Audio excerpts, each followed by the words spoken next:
Graça e paz, amados irmãos, que Deus abençoe a vida de cada um dos irmãos. Queridos, quanto mais gente falando e pregando a palavra de Deus, isso é ótimo. Quanto mais gente falar sobre Jesus e o que ele representa na nossa vida, é maravilhoso. Cada pessoa tem um potencial enorme e diferenciado para trabalhar na obra de Deus. Jesus vai nos mostrar coisas maravilhosas, para que possamos ver vitórias onde muita gente só vê derrotas. Deus nos capacita para que possamos fazer esse trabalho da melhor maneira possível. Mas nós temos que vigiar. Vigiar para não atropelarmos a palavra de Deus e não sermos atropelados pelo pecado e pelo engano. Hoje nós vamos falar sobre direção para um povo que procura Deus. O texto está em Mateus 9, de 35 a 38. E o texto diz assim: Jesus percorria todas as cidades e povoados, ensinando nas sinagogas, pregando o evangelho do reino e curando toda sorte de doenças e enfermidades. Vendo ele as multidões, compadeceu-se delas, porque estavam aflitas e exaustas como ovelhas que não têm pastor. Então dirigiu-se aos seus discípulos e disse: A seara, na verdade, é grande, mas os trabalhadores são poucos.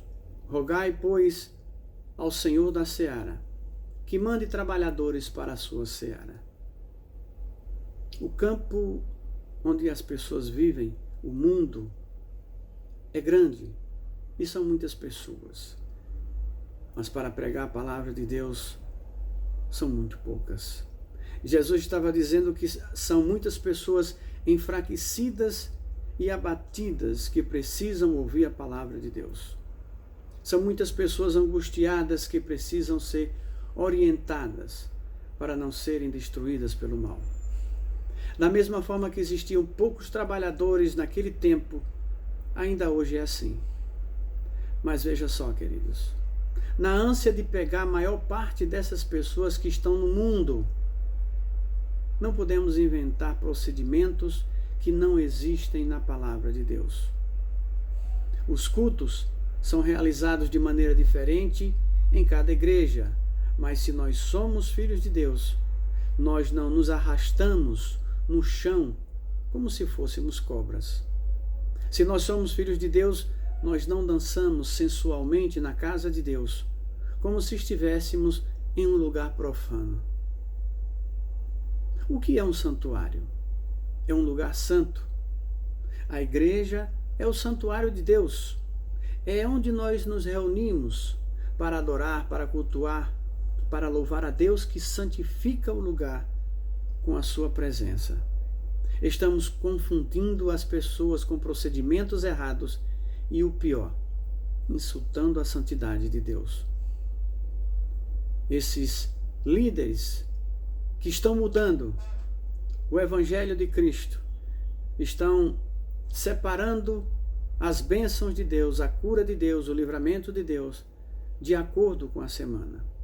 Os dias da semana estão sendo separados como se a vontade de Deus estivesse submissa aos homens.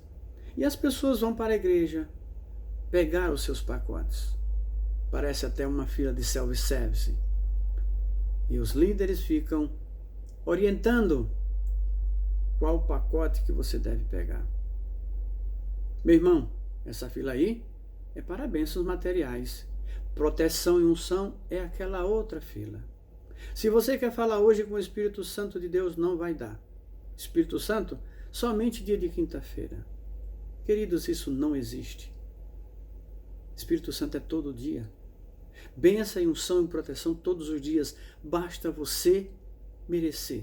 Basta você obedecer a Deus. Por isso que Jeremias diz assim, em 29:13, vocês me procurarão e me acharão quando me procurarem de todo o vosso coração. Procurar a Deus de todo o vosso coração não é procurar apenas nos momentos de dor e sofrimento, mas em todos os momentos da nossa vida, Procurar a Deus apenas quando precisa dele, isso é interesse apenas nas bênçãos de Deus e não interesse em Deus. Se outra pessoa ou outra coisa fizesse isso que você precisa, ninguém procuraria Deus. Isso quer dizer que o nosso coração não está nem todo e nem uma parte buscando a Deus, mas buscando apenas solução para o seu problema, sem arrependimento, sem obediência. Então eu pergunto, por que alguém que ia querer ser servo de Deus se as pessoas aparentemente estão pegando o que precisa nessas igrejas sem assumir compromissos? Quem irá servir a Deus se a solução ou as soluções dos nossos problemas estão em caixinhas que os líderes religiosos dizem ter em sua mão ou em seu poder? Estão enganando o povo, mas o povo também tem sua parcela de culpa. Antes de ir para a igreja, eles ficam observando qual doutrina que vão escolher. Eles ficam sofrendo, mas ficam analisando quais as vantagens e desvantagens de cada denominação. Sabendo disso, como forma de atrair multidões, esses líderes espirituais criam igreja para atender o que você procura. Interpretam a Bíblia de acordo como você quer. Eles falam com tanta veemência que parece ser verdade. Eles dizem com tanta força, com tanta emoção, que ao invés de Jesus ser o Senhor deles, parece que eles são os senhores de Jesus. Por isso que Mateus 7, 21 a 23, Jesus disse: nem todo aquele que me diz Senhor, Senhor, entrará no reino dos céus, mas aquele que faz a vontade do meu Pai que está nos céus. Muitos me dirão no dia do julgamento: Senhor, não pregamos em teu nome, e não foi em vosso nome que expulsamos os demônios e fizemos muitos milagres? No entanto, eu lhes direi: nunca vos conheci. Retirai-vos de mim, operários maus. Por que Jesus diria isso?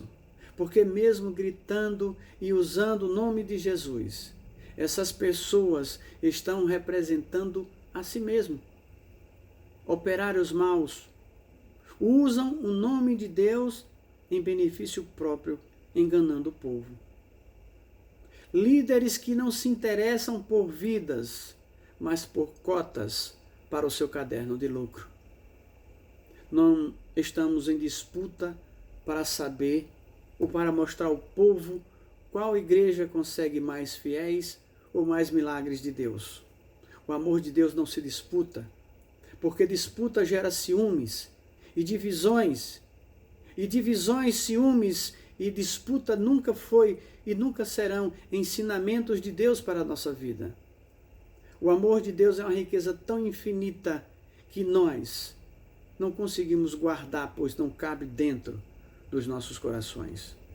O amor de Deus é para ser compartilhado, para ser mostrado. E quanto mais você mostra o amor de Deus, mais amor de Deus você recebe. Queridos, as pessoas sofrem, são cheias de dúvidas, são angustiadas, mas só querem servir a Deus se tiver uma garantia de milagres. Só mostram vontade de servir a Deus se nós mostrarmos para Ele intervenção de Deus em nossas vidas. Nós não estamos vendendo Jesus porque Ele não é nosso. Estamos clamando a Jesus para que nós sejamos dele. Quando nós dizemos meu Deus e meu Senhor, não é no sentido de posse. É para que todos saibam quem é o meu Criador e quem herdou a minha vida. É para que todos saibam a quem louvamos e glorificamos. Para aqueles que trabalham para a honra e glória do nome de Deus, Paulo diz em 2 Coríntios, capítulo 3, versículos 2 e 3. Vós sois a carta escrita em nosso coração, conhecida e lida por todos os homens. estando já manifestos, isso é, conhecidos como carta de Cristo, produzida pelo nosso ministério, escrita não com tinta, mas pelo Espírito de Deus vivente, não em tábuas de pedra, mas em tábuas de carne, isso é, nos corações. Conhecidos como cartas de Cristo. Cartas escritas com o Espírito Santo de Deus vivo dentro do nosso coração. Onde nós estamos, o que falamos e vivemos, e até o que sentimos, reflete quem somos nós. Cartas vivas de Cristo. Mas não podemos impor ou determinar nada na palavra de Deus. Nunca poderemos dizer quando vai acontecer ou se vai acontecer, porque nós não sabemos. Quem sabe é Deus. Quem concede ou não é Deus. Existem muitas denominações que se dizem evangélicas, mas procuramos no Evangelho de Cristo procedimentos que eles fazem e não encontramos. Constrangedor e triste é que esses procedimentos inventados para as pessoas têm feito a festa de muita gente. Mas eu vou lhe contar um segredo. Jesus não participa dessa festa. Deve ser outra pessoa. Você é bem-vindo para pregar a palavra de Deus, mas não minta, não desvirtue, não descaracterize, não invente procedimentos dizendo ser de Deus. No capítulo 18, aliás, no capítulo 1, 8 de Gálatas, Paulo diz que se ele ou um anjo baixasse do céu para anunciar um evangelho diferente do que está escrito na Bíblia, seja amaldiçoado. São falsos apóstolos, são falsos ministros, são operários desonestos que propagam um evangelho diferente e um Cristo submisso às suas vontades. Esse evangelho não é de Deus. E esse Cristo submisso às nossas vontades não existe. Se tivéssemos mais conhecimento da palavra de Deus, não seríamos tão facilmente enganados, porque esses tais profetas seriam imediatamente identificados como operários maus, operários desonestos. O que nós estamos procurando? O que nós estamos vendendo? Nada, não estamos vendendo nada, não temos nada para vender. Nós é que fomos comprados. E o preço foi caro, querido. A vida do Filho de Deus, o nosso amado Jesus Cristo. Então nada deve ser pago. Apenas obediência aos mandamentos é cobrado. Quando Jesus, em Mateus 10, versículo 8, envia 12 discípulos para pregar a mensagem, curar enfermos, ressuscitar mortos, curar leprosos e expulsar demônios, ele diz uma frase que é esclarecedora. Vocês receberam de graça, deem também de graça. Vocês receberam unção, proteção, amor, livramento, de graça de Deus. Então deem também de graça. As pessoas estão cansadas e aflitas. E se você cobra delas o que recebe de graça de Deus, vai prestar contas com o Pai Celestial. Aquele que quis contaminar a palavra de Deus será repreendido e chamado de mentiroso. Querido, você que faz isso, que engana as pessoas, você não é carta de Cristo, nem mesmo é um bilhete. Se abane, se refrigere, porque as labaredas estão mais próximas do que pensamos. E o povo que procura bênçãos, milagre e prosperidade, ao invés de procurar o Deus de amor e da salvação, essas pessoas estão caminhando, não em direção a Deus, porque estão sendo guiados por pessoas que não pertencem ao Pai Celestial. Um cego que guia outro, os dois cairão no mesmo buraco. Meu amado, minha amada, abra sua Bíblia. Estude, medite e aprenda. Só assim nós poderemos ver a direção correta.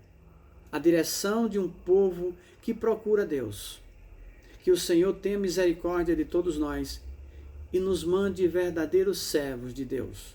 Pessoas comprometidas com Cristo e com o Evangelho.